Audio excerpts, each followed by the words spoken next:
देश की राजधानी के बॉर्डर सील है। बॉर्डर किसान है, न झुकने को तैयार न रुकने को तैयार।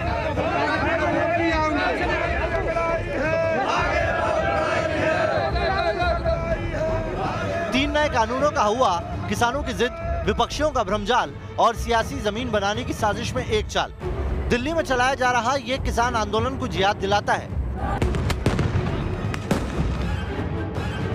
सत्ता की जमीन तलाशने के लिए ठीक ऐसा ही एक ड्रामा जो 14 साल पहले बंगाल के सियासी प्लॉट पर खेला गया था, वो सिंगूर था।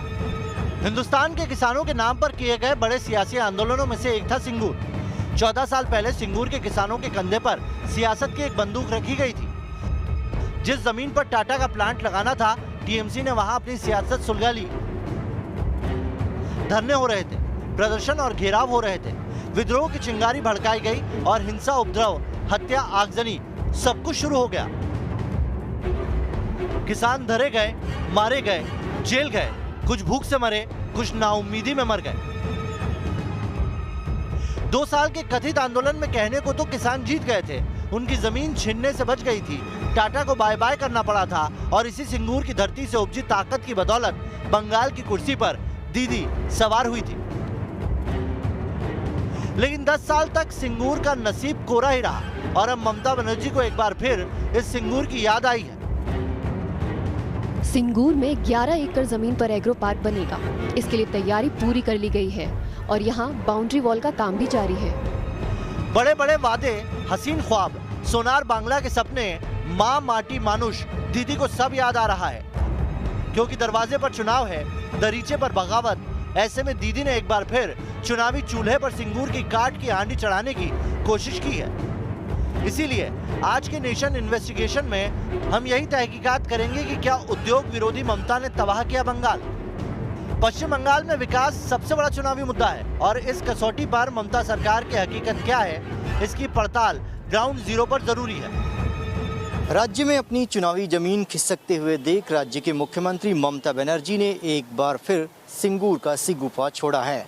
ममता बनर्जी ने ये ऐलान किया है कि सिंगूर में 11 एकड़ में नया एग्रो प्लांट बनाया जाएगा, जिसकी चाहदीवारी का काम भी शुरू हो गया है। हमने भी सिंगूर जाने का फैसला किया और ये जानने का प्रयास किया कि सिंगूर की ज़मीनी हकीकत क्या है। आइए आपको लेकर चलते हैं सिंगूर और जानते हैं कि वहाँ पर क्या कुछ बदला है।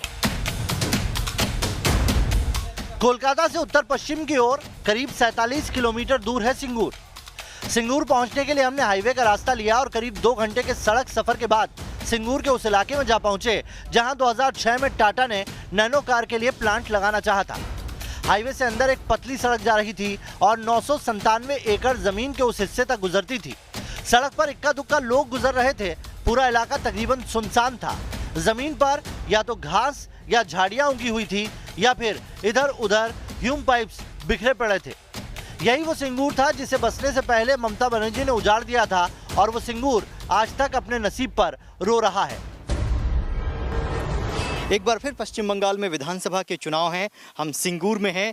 यहाँ की जनता से जानने का प्रयास करते हैं कि 10 सालों में क्या ममता बनर्जी ने उनके जीवन में कोई बदलाव लाया है, काम हुए हैं विकास के या नहीं। यहाँ की जनता हमारे साथ है। सर, सबसे पहले आप अपना नाम बताइए। हमारा नाम श्री बनोमाली मालिक। मलिक साहब, ये बताइए कि ममता ने यहीं आंदोलन किया, यहीं से वो सत्ता की कुर्सी तक पहुंची, आप लोगों के लिए कोई काम हुए विकास के? यहाँ तो कुछ काम नहीं हुआ, तो हम क्या करें। यहाँ पे मजदूरी में किसी काम जमीन में काम करता था, कोई 100 रुपये 150 रुपये मिलता था। अब जो पहले टाटा फैक्ट्री बनता था वहाँ पे 300 350 रुपये मिलता था, वो परमानेंट नौकरी भी होता था। लेकिन आज कुछ भी नहीं मिल रहा है यहाँ पे। अगर टाटा की फैक्ट्री यहाँ लग गई होती तो इस एरिया में जो लोग रहते हैं उनको रोजगार मिला होता। ममता दीदी ने सही किया या गलत किया? बिल्कुल गलत किया। आज से 10-15 साल पहले जो आंदोलन किया, उन्होंने टाटा को यहाँ आने नहीं दिया। अब खुद कह रही हैं कि यहाँ पर वो इंडस्ट्री डेवलप करेंगी, रोजगार लगाएंगी। तो एक टाइम पे विरोध किया, अब रोजगार की बात करते हैं, तो इसको कैसे देखते हैं आप लोग? वो तो चुनाव के लिए ऐसा देखा था, जब हम चुनाव आ गया वो आदमी को बेवकूफ़ बनाने के लिए सोचता है। जैसा द्वारे सरकार बना रहा है, तो स्वास्थ्य साथी कार्ड बना रहा है, कह रहा है फैक्ट्री इंडस्ट्री बनाएंगे, कुछ नहीं है, सिर्फ वोट के मारे में ऐसा कर रहा है। हमारी बातचीत वहाँ खड़े एक पशुपालक भी सुन रहे थे। हमने उनसे भी सिंगूर और ममता बनर्जी के कामकाज पर कुछ बातें की। ममता दीदी पसंद है कि नरेंद्र मोदी का चेहरा पसंद है? देखिए, नरेंद्र मोदी भगवान हो गया। पश्चिम बंगाल के लिए और स्टेट के लिए भगवान बन गया। इसीलिए हम लोग पे दिल में यही आता है जब बंगाल में बीजेपी आ जाएगी तो सब ठीक हो जाएगा।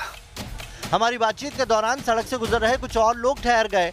हमने उनसे भी सिंगूर को लेकर सवाल किया। रोजगार मिलता है, नौकरी है यहाँ पे? नौकरी तो नहीं मिलता है। हाँ। और एक फैक्ट्री नहीं होगा तो नौकरी मिलेगा कैसे? हाँ। अगर यहाँ टाटा की फैक्ट्री लगी होती तो आपको नौकरी मिली होती तो आप लोगों को सही होता या ममता दीदी ने रोक दिया वो सही था? ना, ये टाटा होता है तो बहुत अच्छा होता है। फैक्ट्री नहीं लगने दिया, सही किया गलत किया? गलत किया। गलत किया। सिंगूर को लोग को दोनों तरफ से मार पड़ गया, ना फैक्ट्री हुआ ना खेती हुआ। किसान इससे असंतुष्ट है और जो शिक्षित बेकार हैं लड़के हैं इनको काम नहीं है, ये भी असंतुष्ट है। तो बंगाल के आम जनता इनसे असंतुष्ट है। इन लोगों से बातचीत में साफ हो चुका था कि सिंगूर की जिस जमीन से ममता बनर्जी ने टाटा को भगाया था वो आज भी बदहाल पड़ी है।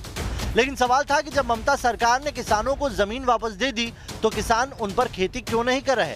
इस सवाल का जवाब तो किसी ने नहीं दिया, लेकिन स्थानीय लोग हमें उस जगह तक ले गए जहां खेती नहीं कर पाने की वजह छिपी थी।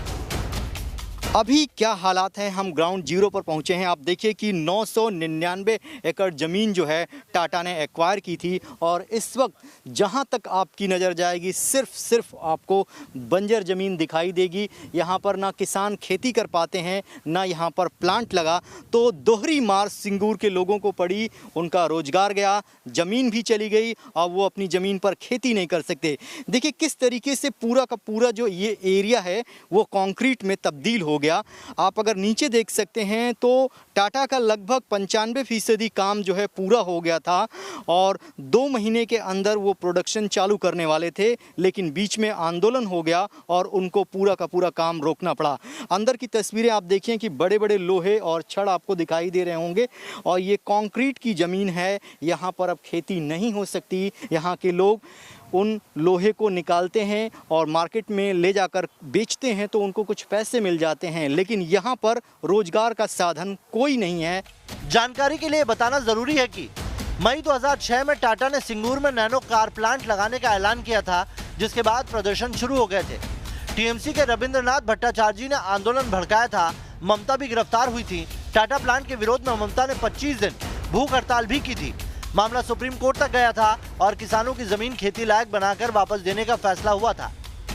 किसानों को जमीन वापस भी मिली, लेकिन ना तो उस जमीन में कोई खेती हो रही है और ना ही खेती की जा सकती है, क्योंकि जमीन के ज्यादातर हिस्सों में कंक्रीट और स्टील का काम हो चुका था, जिसके ऊपर 1-2 फीट मिट्टी डालकर सरकार ने किसानों को वापस कर दी।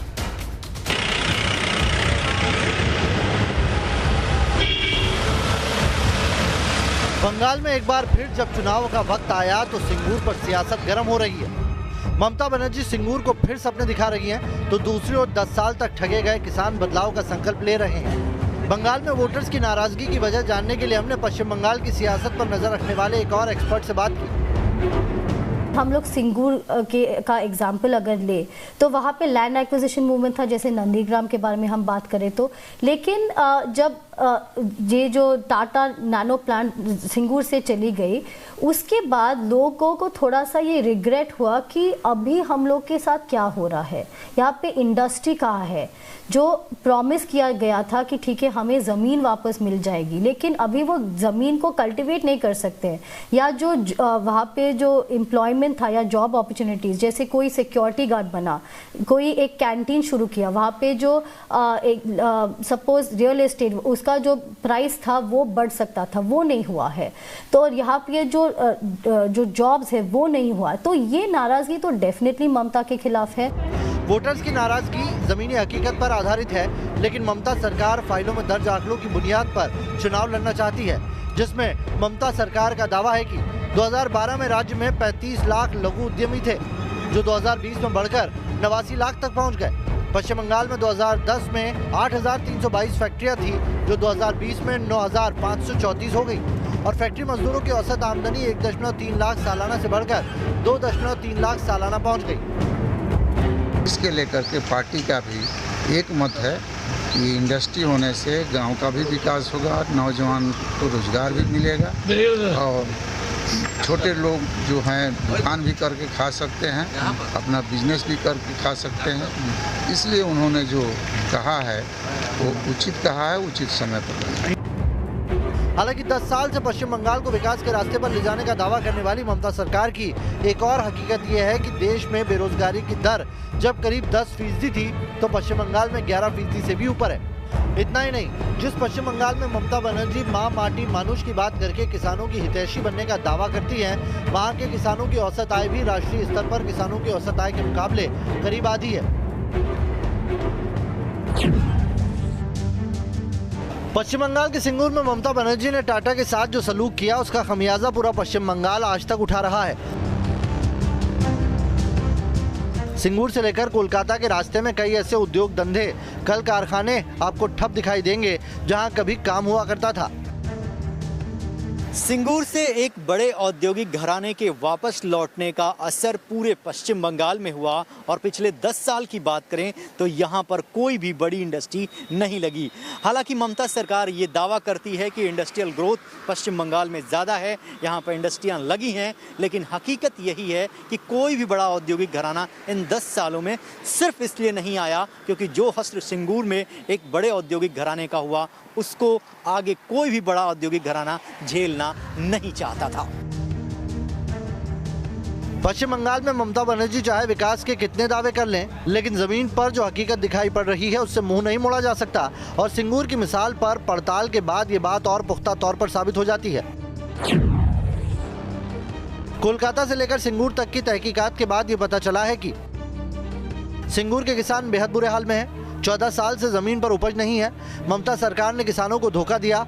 सिंगूर के किसान बदलाव का संकल्प ले चुके हैं और इस संकल्प का ही शायद नतीजा है कि ममता बनर्जी ताबड़तोड़ मिदनापुर की तरक्की के वादे कर रही हैं। कहीं एग्रो इंडस्ट्रियल पार्क तो कहीं डीप सी पोर्ट बनाने के सपने दिखा रही हैं। रविकांत राय, न्यूज नेशन, कोलकाता।